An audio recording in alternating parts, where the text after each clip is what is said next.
There is a version of you that only comes out when the lights are off. Not the person who answers emails, picks the playlist, or makes the joke first so nobody else has to.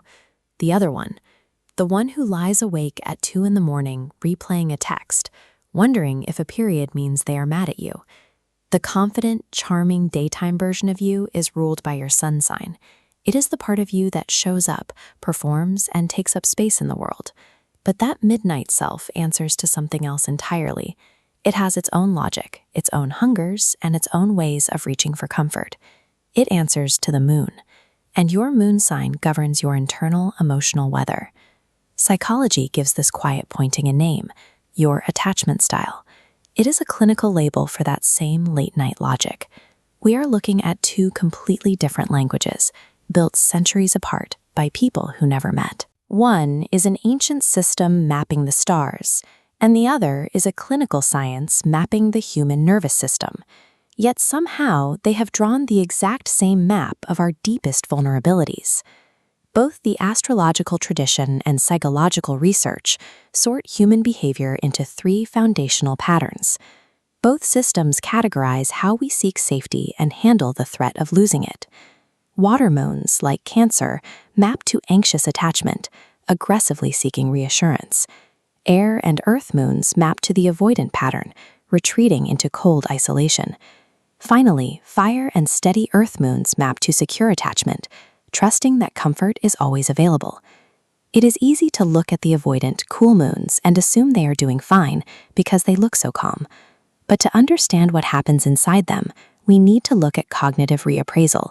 That is the clinical term for telling yourself a story to make a big feeling smaller, like pretending a distressing moment is just a scene in a movie.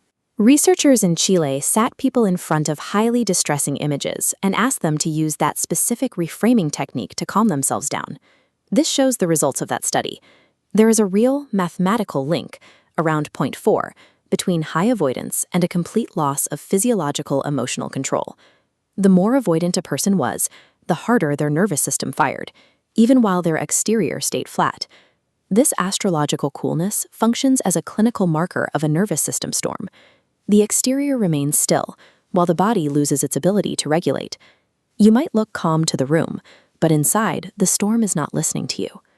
If these midnight behaviors are simply nervous system responses forged in early childhood, you have to ask why reading your specific moon sign feels like a physical punch to the chest. Why does the astrology app feel like it knows you? The mechanism behind that feeling is the Barnum effect. Named after the famous showman, it is the psychological reality that the human brain naturally rushes in to fill vague, positive descriptions with its own hyper-specific memories. Label a broad narrative as crafted exclusively for you, and your mind will do the heavy lifting to make it true. When psychologists studied who actually leans on astrology, the strongest predictor was not gullibility. It was people who felt a severe lack of control over their own lives. They carry a deep hunger for external order because they feel unseen and unsteady.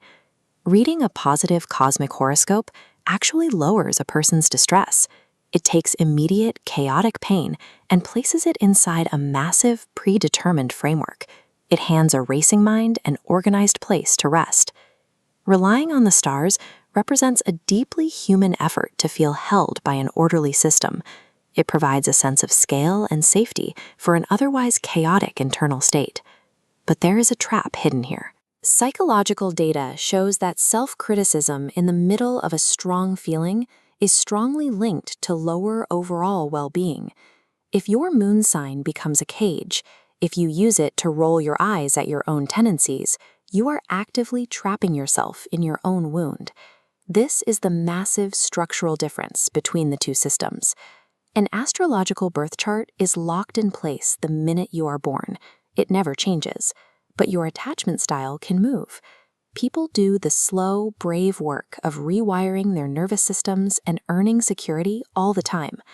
Astrology provides a gentle, non-clinical vocabulary for our nameless panics. It gives shape to feelings that the language of a diagnostic manual might miss. Calling a behavior an Aquarius moon trait strips away the clinical shame.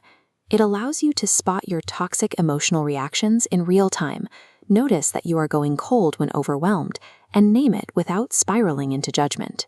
Your earliest experiences of care wrote your emotional blueprint. The stars simply provide the necessary excuse to stop judging those midnight fears and start providing yourself with the comfort you missed.